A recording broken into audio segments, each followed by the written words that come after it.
Welcome to my channel. இன்னைக்கான வீடியோவில் நம்ம என்ன பார்க்க போகிறோம் அப்படின்னு வந்து பார்த்தீங்கன்னா, சிஎஸ்எஸ்ல கலரை எக்ஸா அப்படின்ற வேல்யூவை கொடுக்கறது மூலமா எப்படி வந்து நமக்கு வேல்யூ வந்து வருது, அது எப்படி வந்து கொடுக்க போகிறோம் அப்படின்றத லைவ் எக்ஸாம்பிளோட லைவ் கோடிங் ஹேண்ட்ஸ் ஆன் நம்ம வந்து பண்ண போகிறோம். வாங்க போய் பார்க்கலாம். ஸோ இதுக்கு முன்னாடி ஷார்ட் வீடியோ பார்த்துருப்பீங்கன்னு நினைக்கிறேன். ஜஸ்ட் ஹெக்ஸானா என்ன அப்படின்றத மட்டும் சொல்லியிருப்பேன். இப்போது அதை பற்றி லைவாக நம்ம பார்க்க போகிறோம். HTML பேராகிராஃப் எலமெண்ட்டில் ஹலோ வேர்ல்டு அப்படின்ற ஜஸ்ட் கண்டென்ட் வந்து கொடுத்துருக்கேன். இப்போது அந்த பேராகிராஃப் எலமெண்ட்டை சிஎஸ்எஸ்ல செலக்ட் பண்ணிவிட்டு பேராகிராஃப் அப்படின்றத செலக்ட் பண்ணிவிட்டு இப்போது எனக்கு வேணுன்ற கலர் அப்படின்ற ப்ராப்பர்ட்டியை கொடுக்க போகிறேன். கலர் அப்படின்றத கொடுத்துட்டு இதில் ஹெக்ஸாவோட வேல்யூ கொடுக்கணும் அப்படின்னு நினச்சா ஆஷ் அப்படின்றத கொடுக்கணும். இதுக்கு 6 டிஜிட் வேல்யூ வந்து கொடுக்கணும், அதாவது 000000. இதுலேயும் வந்து பார்த்தீங்கன்னா RGB அப்படின்றது தான் மோஸ்ட்டாக ப்ளே பண்ணுது.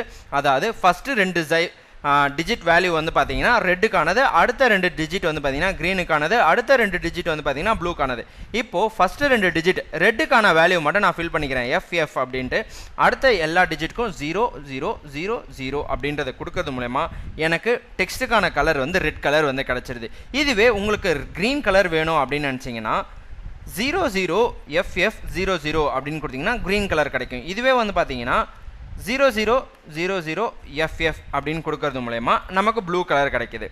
இதுதான் வந்து பார்த்தீங்கன்னா ஹெக்ஸா அப்படின்றது. ஸோ இதுலேயும் மேஜரான வேல்யூ வந்து பார்த்தீங்கன்னா RGB அப்படின்றது தான் ப்ளே பண்ணுது. தேங்க்யூ.